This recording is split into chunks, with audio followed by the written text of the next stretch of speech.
उम्मीद है आपने पहले इस सीरीज के दो सेक्शन हिंदी और इंग्लिश के सॉल्यूशन की वीडियो देख ली होगी। और इस वीडियो में हम मैथ्स के सेक्शन को कवर करेंगे एक छोटे से इंट्रो के बाद।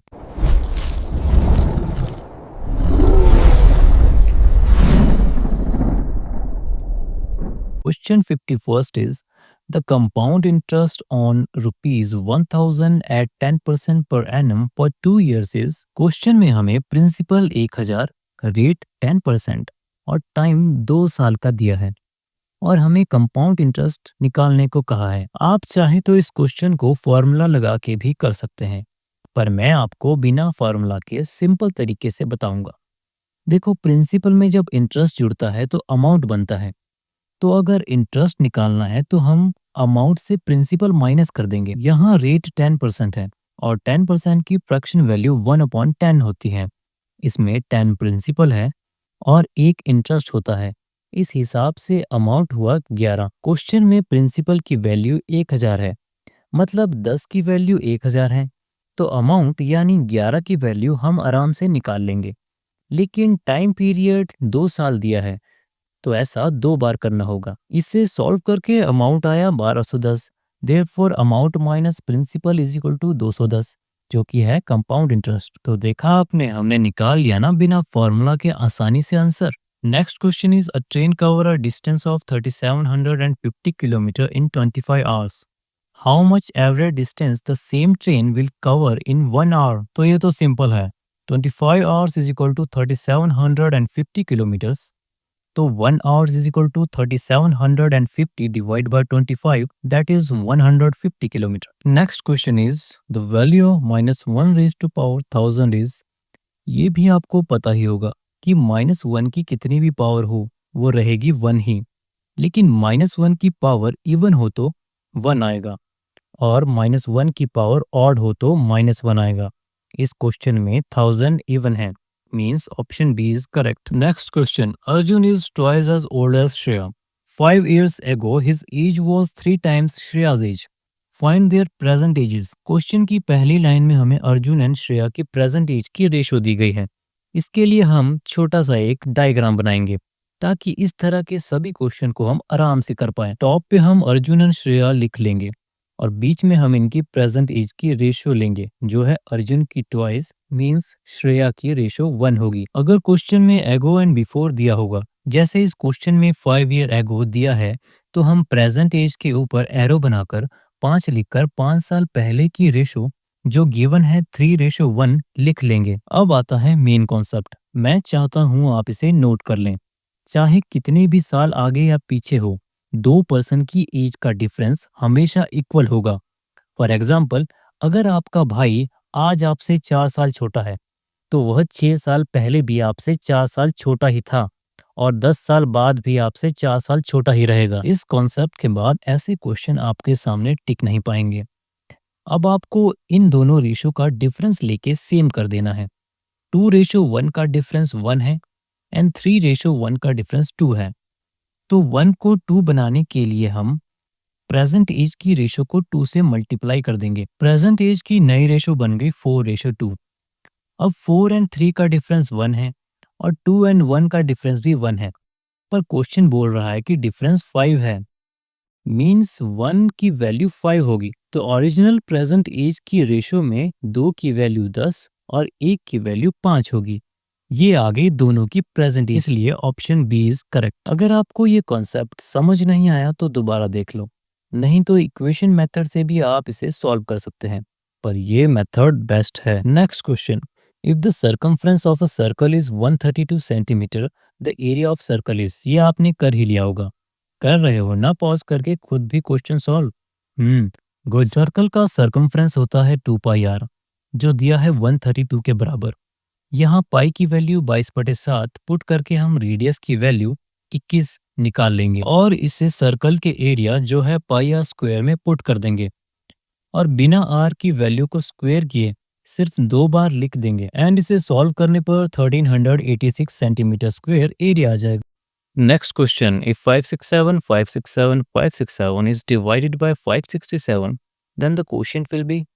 सो 567 को 1 टाइम डिवाइड करेगा। अगेन 567 5 को 0 टाइम, 56 को 0 टाइम, 567 को 1 टाइम डिवाइड करेगा और हमारे पास क्वोशिएंट आ जाएगा 1001। बस इतना ही चेक करके हमें पता चल गया कि option C is correct. Next question, 3/4 raise to power 7 multiply by 4/3 raise to power 7 is equal to, यहाँ पावर सेम है तो इनको साथ में मल्टीप्लाई करके पावर 7 लगा देंगे।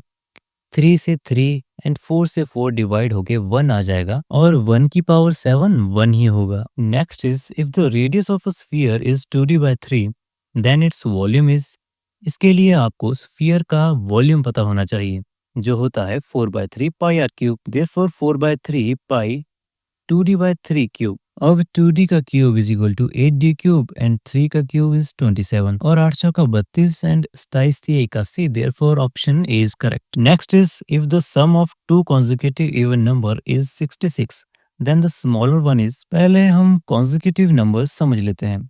कॉन्जिक्यूटिव नंबर वे नंबर होते हैं जिनके बीच का डिफरेंस सेम होता है, जैसे n, n+1, n+2, n+3, n+4। अब यहाँ n की जगह हम 1 पुट कर देंगे तो हमें 1 2 3 4 5 मिल जाएंगे और हम इनसे दो कॉन्जिक्यूटिव इवन नंबर लेंगे, that is n+1 is first number and n+3 is second number. According to question n+1 plus n+3 is equal to 66. This implies 2n+4 is equal to 66। यहाँ से n की वैल्यू 31 आ जाएगी। Now by putting n is equal to 31 in first number we get 32. That is our answer. Next question is, find the missing number in the series 2, 5, 11, 20, 32, 47 dash 86। ये number series देख के आपने notice किया होगा कि numbers एकदम से नहीं बल्कि धीरे धीरे बढ़ रहे हैं, इसलिए हम इनके बीच का डिफरेंस निकाल के चेक करेंगे।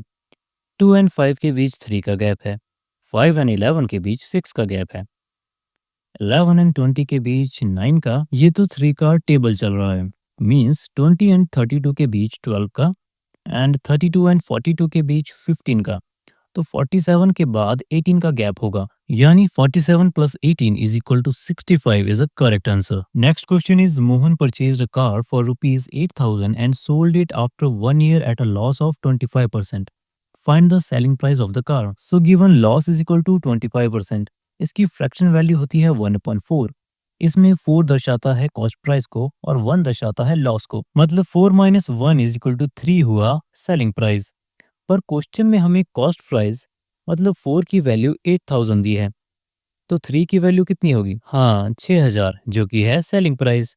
तो देखा आपने, हमने बिना फॉर्मूला के इसका आंसर निकाल दिया। Next, the value of 5 + 1/100 + 5/1000 + 51/10,000 is, इसमें तो कुछ नहीं है, बस फ्रैक्शन वैल्यू को डेसिमल वैल्यू में बदल कर ऐड कर देना है। तो 5 + 0.01 + 0.005 + 0.0051 is equal to 5.0201. That is our answer. Next question, 3 into p square into q into r cube multiplied by -4 into p cube into q into r square again multiplied by 7 into p into q cube into r is equal to। अब इस question को देखकर पता चलता है कि answer negative आएगा, means option C और डी में से कोई एक। ऑप्शन सी एंड डी दोनों में p⁻6 सेम है, तो हम बस q की पावर चेक करके आंसर बता सकते हैं और क्वेश्चन से q की पावर 1 + 1 + 3 is equal to 5 आएगी। Therefore option D is correct because q की पावर 5 c एंड d में से सिर्फ ऑप्शन D में ही है। Next question, -7 divided by 21/13 is equal to, तो -7 के नीचे 21 आएगा और 13 ऊपर चला जाएगा। 7 21 को 3 टाइम्स काट देगा और आंसर -13/3 आ जाएगा। Next question, circumference of the base of a right circular cylinder is 44 centimetre and its height is 15 centimetre, then the volume of the cylinder is, take pi is equal to 22/7। ये cylinder है और इसका base circular है, therefore इसका circumference हुआ 2πr and 2πr is equal to 44, जो हमें question में दिया है। यहाँ से r की वैल्यू 7 आई और गिवन हाइट इज 15। सिलेंडर का वॉल्यूम होता है πr²h, बस इसमें पाई, रेडियस एंड हाइट की वैल्यू पुट कर देंगे तो हमारा आंसर आ जाएगा 2310। Next question, find the smallest square number which is exactly divisible by 4, 9 and 10। इसमें पहले हम 4, 9 एंड 10 का एलसीएम निकालेंगे। एलसीएम तो आप इजीली निकाल लेंगे। 4 एंड 10 का एलसीएम होगा 20 एंड 20 एंड 9 का एलसीएम होगा 180। अब ऑप्शन में दो ही स्क्वायर नंबर हैं, 900 एंड 400, और सिर्फ 900 ही 180 से डिवाइड होगा। Therefore option A is our answer. अच्छा, आपको गलती से 490 एंड 360 स्क्वायर तो नहीं लगे ना? गुड। ये स्क्वायर तब होते अगर इनमें एक और जीरो लग जाती। ऐसी सिचुएशन में भी हमारा आंसर 900 ही होता, क्योंकि ऑप्शन में 900 ही स्मॉलेस्ट स्क्वायर नंबर है जो 180 से डिविजिबल है। Next question, a person got 10% increase in his salary if his new salary is 1,54,000 rupees, then original salary is. अब 10% की फ्रैक्शन वैल्यू होती है 1/10। इंक्रीज हुआ है तो मतलब 10 में 1 का इंक्रीज इज इक्वल टू 11, और 11 की वैल्यू 1,54,000 है। तो ओरिजिनल सैलरी यानी 10 की वैल्यू हुई 1,40,000। Next question, if 56 minus 45 plus root x is equal to 17, then x is equal to. इसमें सिर्फ सिंपल कैलकुलेशन है बस। 56 minus 45 is equal to 11 and 17 minus 11 is equal to 6, और दोनों साइड स्क्वायर करने पर x की वैल्यू 36 आ गई। Next question, the cube root of 1 and 127 by 216 is. तो 216 into 1 plus 127 is equal to 343 and divide by 216, और इसका क्यूब रूट आ गया 7/6, दैट इज 1 एंड 1/6। अगला प्रश्न पूछता है, the population of a village is 5000 and it increases at the rate of 2% every year. After 2 years, the population will be। अभी population 5000 है, इस पे 2% का इंक्रीज 2 साल के लिए हुआ। यहाँ 2% इंक्रीज मीन्स 100 पे 2 का इंक्रीज, दैट इज 102। ये 2 साल के लिए हुआ है तो इस फ्रैक्शन को 2 बार लिखेंगे। 3 जीरो से 3 जीरो कटे, 5 से 10 2 टाइम्स कटा। 102 का स्क्वायर होता है 10404, इसको 2 से डिवाइड किया तो हमारा आंसर 5202 आ गया। Next, if a train 240 meter long passes a pole in 16 seconds, then the speed of the train is। यहाँ एक कंसेप्ट ध्यान रखना होगा कि ट्रेन किसी पोल या आदमी को पास करेगी तो टोटल डिस्टेंस सिर्फ ट्रेन की लेंथ मानी जाएगी। अगर ट्रेन किसी प्लेटफॉर्म को पास करती है तो टोटल डिस्टेंस ट्रेन की लेंथ प्लस प्लेटफॉर्म की लेंथ होगा। क्वेश्चन में स्पीड पूछी है तो speed is equal to distance by time, that is 240 by 16 metre per second. पर सारे ऑप्शन तो किलोमीटर पर आवर में है, इसलिए हम 240 बाय 16 मीटर पर सेकेंड को 18 बाय 5 से गुणा करके किलोमीटर पर आवर में बदल देंगे। 5 का 48 टाइम्स 240 होता है एंड 16 का 3 times 48, therefore 18 into 3 is equal to 54 kilometre per hour. Option B is correct. Next, LCM पूछा है 4, 6, 12 एंड 15 का। देखो 4, 6 एंड 12 का एलसीएम 12 होता है एंड 12 एंड 15 का एलसीएम 60 होता है। Therefore, option B is correct. Next, 2 raised to power 0 into 3 raised to power 0 into 4 raised to power 0 equal to। So, any number raised to power 0 is 1. Therefore, 1 into 1 into 1 is equal to 1. Option A is correct. Next question. The sum of 0.42 plus 0.042 plus 0.0042 plus 0.00042 is। ऐसे question को जल्दी जल्दी करने से गलती हो जाती है, तो इन्हें आराम से लिख कर करें। इसका करेक्ट आंसर ऑप्शन बी होगा। और ये रहा मैथ्स का last question. Right 2 and 3 by 2 in percentage. 2 into 2 is equal to 4 and 4 plus 3 is equal to 7 and by 2, और 7 by 2 into 100 is equal to 350%। Next video में हम इसके फाइनल सेक्शन जनरल अवेयरनेस के क्वेश्चंस को solve करेंगे।